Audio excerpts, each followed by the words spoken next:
Okay, today, Jack, we're going to talk about the original investment commentary and content that we created, and also the top articles that we picked for this week, the week of March 12th, 2021.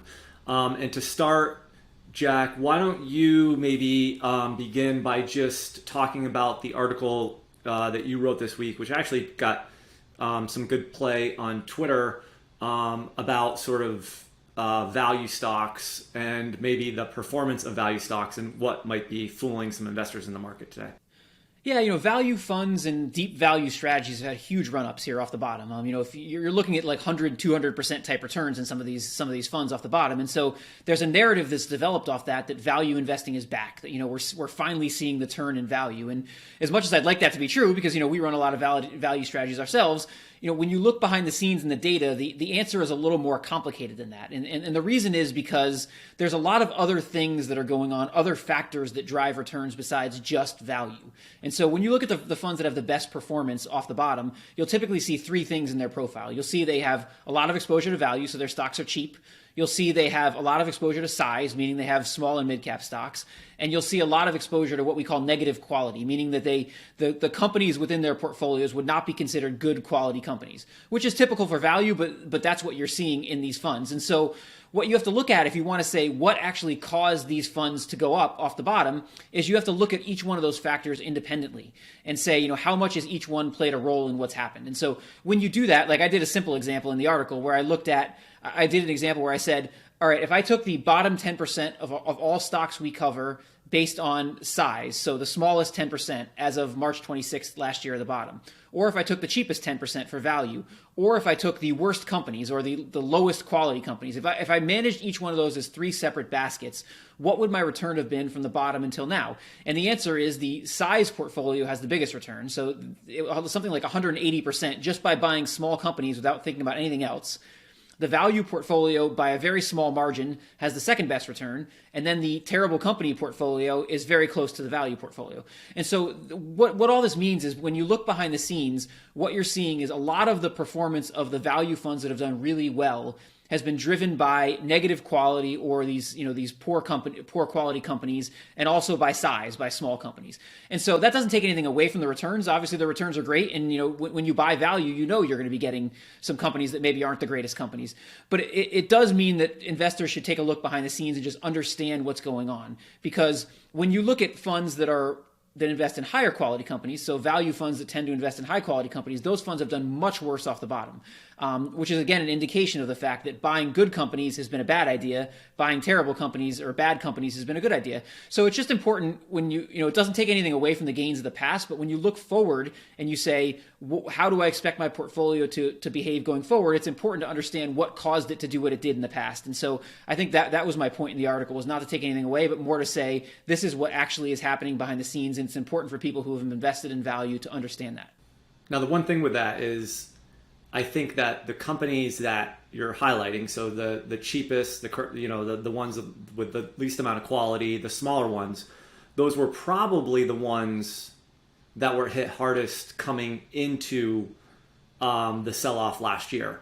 So I would imagine if you look back, those were probably the companies that got hit the most, because those are the ones that were, maybe the businesses weren't as high quality, so their stocks tended to get hit more coming into that. But as we've, I guess sort of come out of it, those stocks have been the biggest winners, like you highlighted. The other thing I know, like this year, is micro caps. Like when you look at in the small cap universe, when you look at small caps, and then you break out even micro caps, I think that segment of the market is doing even better than the overall small cap market. So it just goes to show how much smaller companies are driving a lot of the returns in some of these indices that you're seeing. Yeah, your point is well taken. And you're also right that these stocks were the worst performers in the downturn. And also, this is what you would expect. I mean, if you look at historically, when we get market bottoms, a lot of the time you see these low quality companies being the first ones to go up. You saw it in 2009 as well. So it's not anything out of the ordinary. But the reason I think it's important to consider it is, not to say these returns were like ill-gotten returns or something like that, but more to understand that, this may be something that may shift going forward. So when you get to a point where the high-quality companies are just as cheap as the low-quality companies, which is sort of where we've gotten now, it may be an indication that maybe investing in the high-quality companies may be a better strategy, in the next 3 to 5 years or something like that. I mean, I can't predict the future any more than anyone else can, but I think that's why it's important to look to the past, just so you can say, I understand what happened and I understand what that could mean going forward. What was our podcast this week? So we talked about Warren Buffett's annual letter to shareholders, which was put out, I think, 2 weekends ago at this point now. And so we just kind of walked through the letter page by page. People can watch the podcast, but I guess the highlights of that is, we talked about Buffett's holdings, the 4 jewels of Berkshire Hathaway, the concept or his belief in never basically betting against America. There's obviously sprinkles of long-term disciplined investing in there. We talked about some of the historical, stories that Buffett gave with companies that he's bought in, which that kind of plays into the never bet against America thing. And there was just, there's always a bunch of wisdom in these shareholder letters, and we like to make sure that we're reading them and paying attention to them. I mean, Buffett, what he didn't do is give any indication of really what he's going to, if he's identified any acquisition targets, although he did point out that they bought like $25 billion worth of stock back, Berkshire Hathaway stock. And then he kind of gave the example how Apple's also buying stock back. So there's this concept that because they own so much of Apple, there's like this, enhanced or double dividend, a double buyback, if you will. I didn't mean dividend, a double buyback, if you will, happening. One of the interesting things, just to, I don't know if you saw, I was doing a little bit of like historical research on Warren Buffett. There's a new book out, and we're going to maybe get this guy on our podcast, but the book is all about Berkshire Hathaway and the history. And on the book's website, it had when Berkshire last paid a dividend. And in 1967, Berkshire paid a 10-cent dividend. So on Twitter, I just dropped that like fun fact. I was like, fun fact, Berkshire paid a 10-cent dividend in 1967, not thinking. And then someone wrote on there, how can you tweet that without calculating what that dividend would be worth today if he wouldn't have paid that dividend and basically retained that 10 cents in terms of the performance of Berkshire Hathaway. So I actually calculated it, and other people calculated it too. So I don't know, it was just kind of interesting that, and that's a very important thing to think about, and it doesn't play into buybacks as much as it plays into dividends, and how that if you do pay a dividend and then you get a great long-term return in the stock, that dividend that was paid, basically goes to the investor, and you don't really get that amount that's in the security that can compound for the investor over time. So anyways. It sort of reminds me of the guy that bought the pizza with Bitcoin or something like that. Remember that whole story? Oh, yeah, right. Right. The pizza would be worth like whatever, $10 million or something now, the amount of Bitcoin it took to buy the pizza. Yeah. But yeah, it's true. I mean, if you, obviously, given the returns Berkshire had, I don't know what you calculated that 10 cents to be worth, but it obviously was probably a very large number, I would imagine.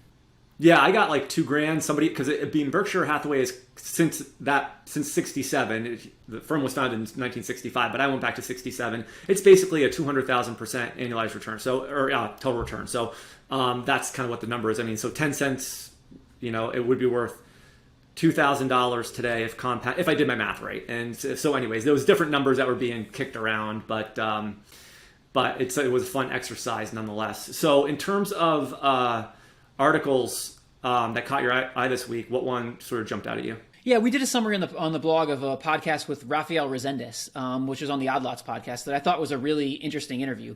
We're about to have him on our podcast as well, so hopefully we can ask him about this. But it was talking about, a lot of people have tried to find ways to explain the struggles of value investing in the past decade. And, intangibles has been one of the common ways, which is, obviously people aren't taking into account the value of intangibles. So the stocks that we think are values may not actually be values. But he also took a different take on it, which I thought was good. He talked about the whole concept of economic profit. And he talked about how they use that and how maybe these traditional value metrics are not really getting at that. And, what economic profit is it's just basically the return on capital capital of a business minus its weighted average cost of capital. And so if a business has a negative economic profit, there really would be no reason to put capital into that business because, they're not generating a return that's greater than what it costs them to get capital. So I thought that was an interesting way to sort of look at it. And, we're going to ask him about this when he comes on the podcast, but I thought the whole interview was really, really good. And, I think for those of us that are value investors, it's really important that we take a step back and try to look at, what happened in the past decade and what are some of the potential explanations and how those explanations might help us to enhance our value strategies going forward. So I thought there were some interesting ideas in there. Yeah, two of the models we run on Validea take return on capital into consideration. One is the Buffett strategy. The other is the model based on Joel Greenblatt. But interestingly enough, in the Buffett letter, he talks about looking for companies that generate high returns on not a lot of a capital base, basically. So it's something that, I think it'll be interesting to talk to him about and see if we can, peel back the onion a little bit on this concept and, maybe a different way to define or find value stocks. Yeah, I thought it was interesting, and just that he had a different take on, there's been a lot of takes on why value investing is broken, and I thought he had a different take, which is, you've seen so many of the same takes. It was refreshing to see sort of a different way of looking at it. What's your article this week? So yeah, the article that really jumped out at me was from Barron's, and the title of it was A Remembrance of the Man Who Made the Charging Bull.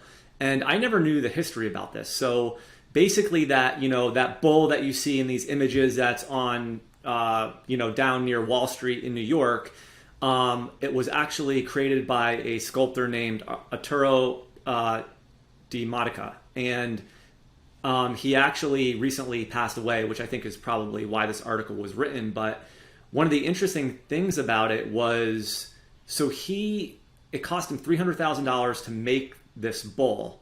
And he actually, after the 1987 stock market crash, he actually put it on the street at night.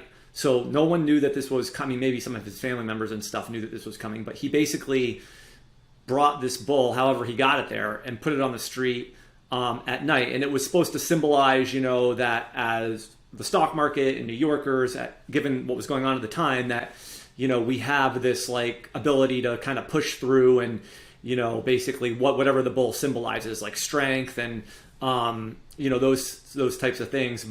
And then the article was talking about how that one of his friends was sort of giving, more of the history there behind his work and other things that this guy was working on. So I never knew, what the story of that bull was. I always thought maybe, you would think like a company made it, or like the Wall Street or the New York Stock Exchange had it, contracted, but it wasn't. It was just some guy that after the 1987 stock market crash, basically put in the work and put it there. And just in sort of closing, his friend wrote this, and this was in the article, or he said this, and this was in the article. It's like the heritage that Arturo left New York, the people, the market, the positive power will live forever. That's really the purpose of art. So I don't know. It's just, to me, it was a cool story. It's got some history in there, and obviously that bull symbolizes, what the stock market and long-term investing is all about. Yeah, I didn't know that story at all. You always do a good job of finding these articles that I never would have found, when you're curating content for the blog. So yeah, that was a really interesting one. Thank you very much. All right, guys. So hopefully you found this conversation interesting, and we'll see you next time. Thank you. If you'd like to keep up on the research, writing, and curation we're doing at Validea, please go to blog.validea.com to learn more and stay updated. You can follow Jack on Twitter at @PracticalQuant and follow me on Twitter at @JJCarbonneau. Thanks so much. Justin Carbonneau and Jack Forehand are principals at Validea Capital Management. The opinions expressed in this podcast do not necessarily reflect the opinions of Validea Capital. No information on this podcast should be construed as investment advice. Securities discussed in the podcast may be holdings of clients of Validea Capital.